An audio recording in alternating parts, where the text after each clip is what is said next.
శాస్త్రంలో కాక చూసినట్లయితే ఆగమన నిగమన పద్ధతి గురించి చూద్దాము. ఆగమన నిగమన పద్ధతి అనేది గణిత శాస్త్రంలో కానీ భౌతిక శాస్త్రంలో కానీ ఎక్కువగా ఉపయోగించే పద్ధతి. మరి గణిత శాస్త్ర ఉపాధ్యాయుడు ఎప్పుడైనా కానీ ఆగమన పద్ధతిని బోధించి నిగమన పద్ధతిని విద్యార్థులకు వదిలేయాలి. అంటే ఏదైనా ఒక పద్ధతిని మాత్రమే బోధించవలసి ఉంటుంది. ఇప్పుడు ఆగమన నిగమన పద్ధతుల గురించి చూద్దాం. ఆగమన పద్ధతిని కాక చూసినట్లయితే ఆగమన పద్ధతిని గణితంలో ప్రతిపాదించింది ఎవరు అంటే పెస్టాలజీ. ఆగమన పద్ధతిని గణితంలో ప్రతిపాదించింది పెస్టాలజీ. ఈవీఎస్ లో ఎన్విరాన్మెంటల్ సైన్స్ లో కాక చూసినట్లయితే ఫ్రాన్సిస్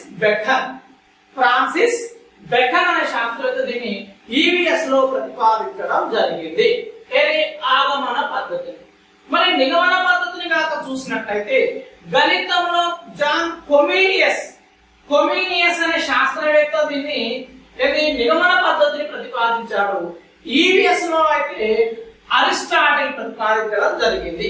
నిగమన పద్ధతిని ఈవీఎస్ లో ఎన్విరాన్మెంటల్ సైన్స్ లో అరిస్టాటిల్ అనేవారు ప్రతిపాదించడం జరిగింది. ఆగమన పద్ధతిని చూసినా నిగమన. ఆగమన పద్ధతిలో గణితం ఎవరు? పెస్టాలజీ. అక్కడ కొమీనియస్, ఇది ఫ్రాన్సిస్ బేకన్, అది అరిస్టాటిల్. మరి ఇక్కడ చూడండి, ఆగమన పద్ధతి అంటే ప్రత్యేకమైన అంశాల నుండి సాధారణ అంశాల వైపు కాకపోతే దాన్ని ఆగమన పద్ధతి అంటారు. ప్రత్యేకం నుండి సాధారణ, స్పెసిఫిక్ టు జనరల్ అంశాల వైపు పోతే దాన్ని ఆగమన పద్ధతిగా మనం పిలవచ్చు. మరి ఇక్కడ నిగమన పద్ధతిలో కనుక చూసినట్లయితే చూడండి, సాధారణం నుండి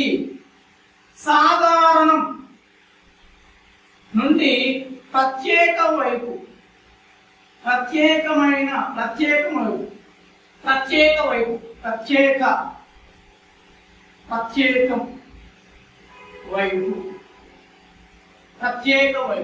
సాధారణం నుండి ప్రత్యేకం వైపు పోతే నిగమనము, అదే ప్రత్యేకం నుండి సాధారణ వైపు పోతే ఆగమన పద్ధతి అవుతుంది. సాధారణం నుండి ప్రత్యేకం వైపు పోతేది నిగమనం అవుతుంది. నెక్స్ట్ గా మూర్తము నుండి అమూర్త అంశాలు, మూర్త అంశాల నుండి అమూర్త అంశాల వైపు పోతే కాక చూసినట్టు దాన్ని ఏమంటాము? ఆగమన పద్ధతి అంటాం. మూర్త అంశాల నుండి అమూర్త అంశాల వైపు పోతే ఆగమన పద్ధతి అంటాం. మరి ఇక్కడ ఏంటి చూడండి, అమూర్తం నుండి మూర్తం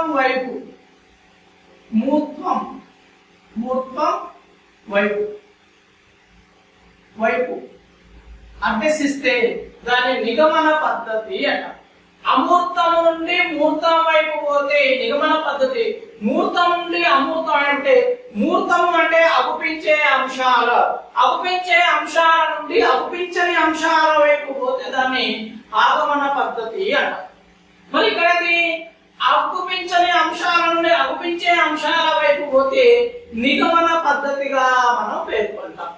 నెక్స్ట్, ఉదాహరణ నుండి సాధారణ అంశాలు. అనేకమైన అంశాలను తీసుకొని ఒక అంశంగా చెప్పడాన్ని ఉదాహరణ అంటే అనేకమైన అంశాలు. అనేకమైన అంశాలను కలిపి ఒక అంశంగా చెప్పడాన్ని ఏమంటాము?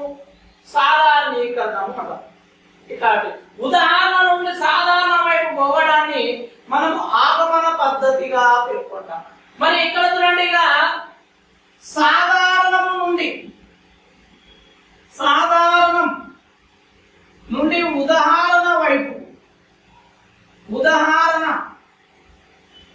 ఉదాహరణ వైపుకు, సాధారణం నుండి ఉదాహరణ వైపు అంటే ఒక విషయం నుండి అనేక విషయాలు, ఉదాహరణకి నీటి మొక్కలు అన్నాం. నీటి మొక్కలకు ఉదాహరణని హైడ్రిల్లా, వారిస్నేరియా, ఇలోడియం, ఇట్లా అనేక అంశాలు. ఒకటి నుండి అనేక అంశాలు వచ్చిపోయింది కాబట్టి సాధారణం అంటే ఒక విషయం, అనేక అంశాలు అంటే ఉదాహరణ. కాబట్టి సాధారణ నుండి ఉదాహరణ వైపు పోతే నిగమన పద్ధతిగా మనం చెప్పవచ్చు. నెక్స్ట్ ఇక్కడ చూడండి, పనిముట్టు తయారీ. ఏదైనా ఒక వస్తువును తయారు చేయడాన్ని ఏమంటాము? ఆగమన పద్ధతి అంటాం. పనిముట్టును తయారు చేయడాన్ని, వస్తువును తయారు చేయడాన్ని ఆగమన పద్ధతి అంటాం. ఇక్కడ ఏమవుతుంది? పనిముట్టు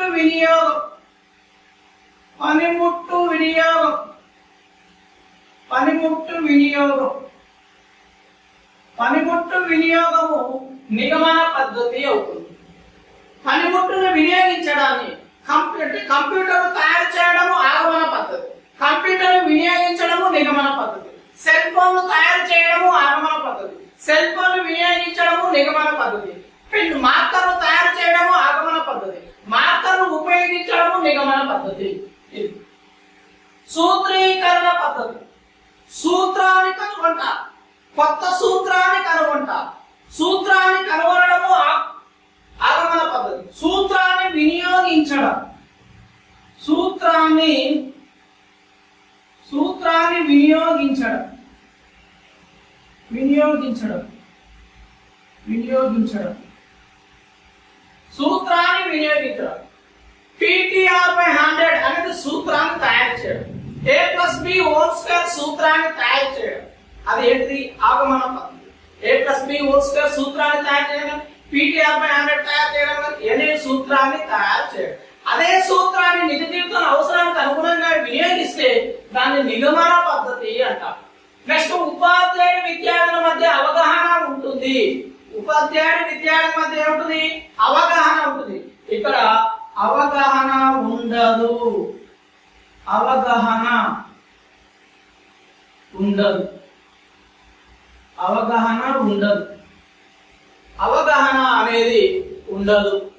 నెక్స్ట్, ఇక్కడ విద్యార్థులు క్రియాత్మకంగా ఉంటారు. ఆగమన పద్ధతి అంటే విద్యార్థి సూత్రాన్ని తయారు చేస్తున్నాడు, విద్యార్థులు పనిముట్టును తయారు చేస్తున్నాడు అంటే క్రియాత్మకంగా ఉంటారు. విద్యార్థి క్రియాత్మకంగా ఉంటాడు, కానీ ఇక్కడ విద్యార్థి నిష్క్రియాత్మకము, నిష్క్రియాత్మకంగా, నిష్క్రియాత్మకంగా, నిష్క్రియాత్మకంగా ఉంటాడు, నిష్క్రియాత్మకంగా ఉంటాడు. విద్యార్థి నిష్క్రియాత్మకంగా ఉంటే నిగమన పద్ధతి, క్రియాత్మకంగా ఉంటే ఆగమన పద్ధతి.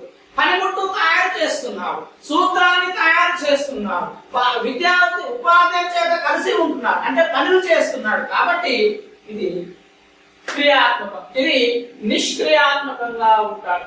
విద్యార్థుల భాగస్వామ్యము ఉంటుంది. ఇక్కడ విద్యార్థుల భాగస్వామ్యము ఉండదు. విద్యార్థుల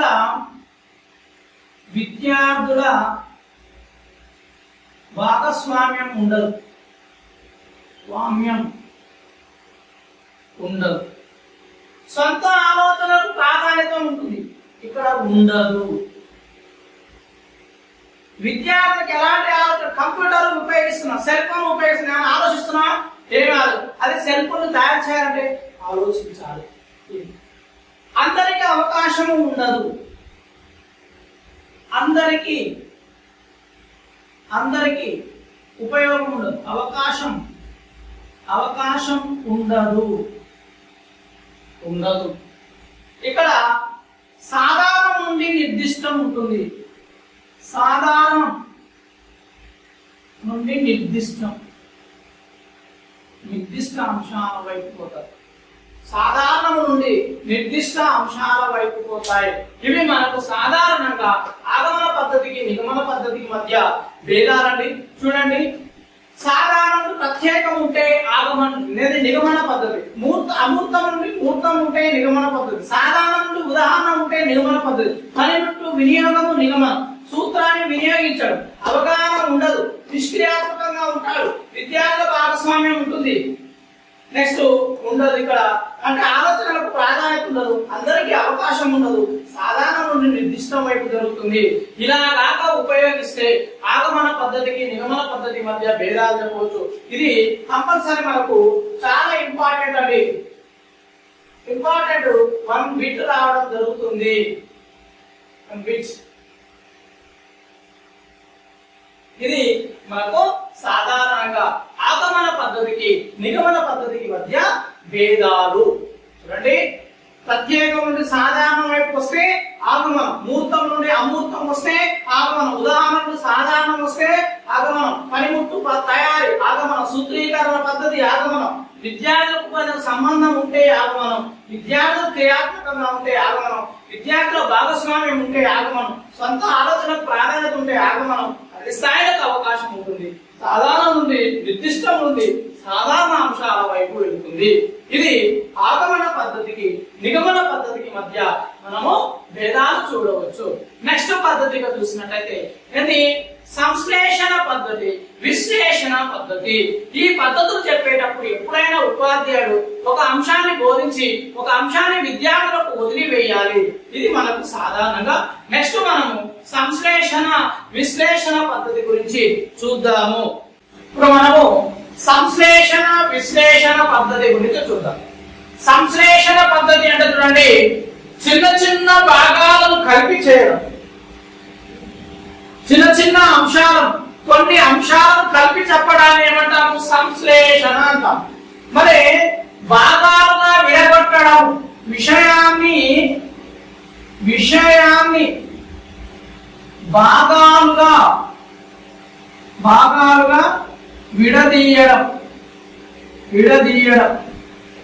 భాగాలుగా విడదీయడం విశ్లేషణ. విషయాన్ని భాగాలుగా విడదీయడాన్ని విశ్లేషణ అంటాం.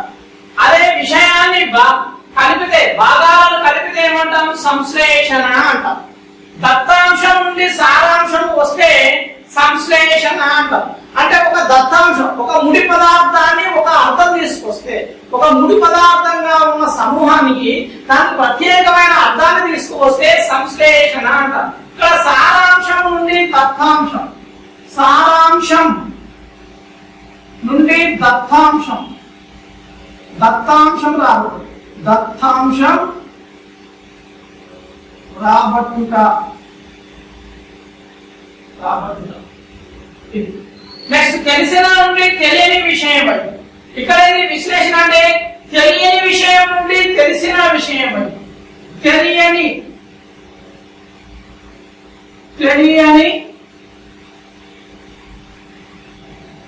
విషయం నుండి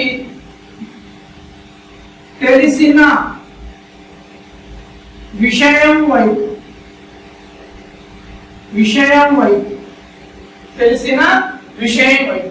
ప్రత్యేకమైనది, ఇది మాత్రము సాధారణమైనది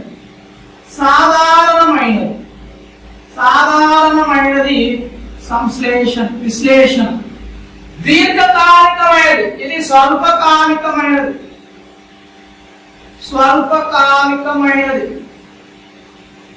స్వల్పకాలికమైనది విశ్లేషణను అనుసరించను, ఇది సంశ్లేషణను అనుసరించను.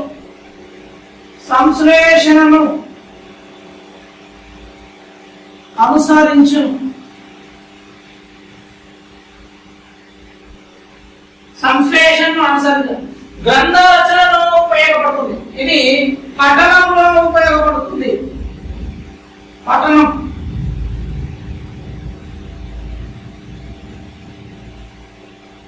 పఠనంలో ఉపయోగపడుతుంది. ఉపాధ్యాయుడికి విద్యార్థికి సంబంధాలు ఉండవు, కానీ ఇక్కడ ఉంటాయి. సంబంధాలు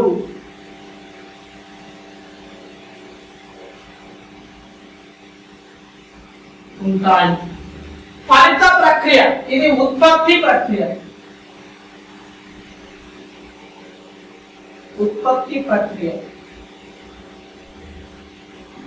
లేదా ప్రక్రియలు. జ్ఞాపక శక్తి మీద ఇక్కడ ఆధారపడుతుంది.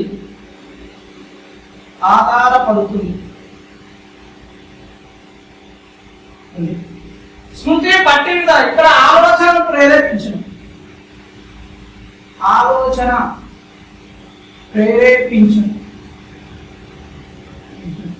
ఇక్కడ గణితంలో చూసినట్లయితే మైనస్ భాగాహారాలు. ఇక్కడ చూడండి, గణితంలో కూడికలు గుణకారాలు అంటే కూడడం వల్ల గుణకారాలు చేయడం జరుగుతుంది, సంశ్లేషణ జరుగుతుంది. అదే ఇక్కడ మాత్రము తీసివేతలు మరి భాగాల వలన ఏమవుతుంది? విశ్లేషణ అనేది జరుగుతుంది. ఇది ఇవన్నీ మనకు సాధారణంగా విశ్లేషణ పద్ధతి. సంశ్లేషణకు విశ్లేషణకు మధ్య కదా భేదాలు కనుక చూసినట్లయితే ఇవి చూడండి, విషయాన్ని భాగాలుగా విడగొట్టడము విశ్లేషణ పద్ధతి, సారాంశం నుండి దత్తాంశం రాబట్టడము విశ్లేషణ పద్ధతి, తెలియని విషయానికి తెలిసిన విషయమే పోవడము విశ్లేషణ పద్ధతి, సాధారణమైనది స్వల్పకాలికమైనది సంశ్లేషణ అనుసరించేది, పఠనంలో ఉపయోగపడేది, సంబంధాలు ఉంటాయి, ప్రక్రియలు ఆధారపడుతుంది బట్టి విధానం, ఇక్కడ జ్ఞాపక శక్తి మీద ఆధారపడుతుంది, ఆలోచనలను ప్రేరేపించును, ప్లస్ మరియు మైనస్ గుణకారాల పైన ఆధారపడి ఉంటుంది. ఇది గణితము. గణితం గణితం ఇది మనకు సాధారణంగా విశ్లేషణ మరియు సంశ్లేషణ మధ్య భేదాలు అనేవి ఇవి సాధారణ అంశాలుగా మనము చూడవచ్చు. నెక్స్ట్ గా ఏంటిది కిండర్ గార్డెన్ మరియు ప్రోబెల్ పద్ధతి గురించి చూద్దాము. కిండర్ గార్డెన్ ప్రోబెల్ పద్ధతుల గురించి చూద్దాం.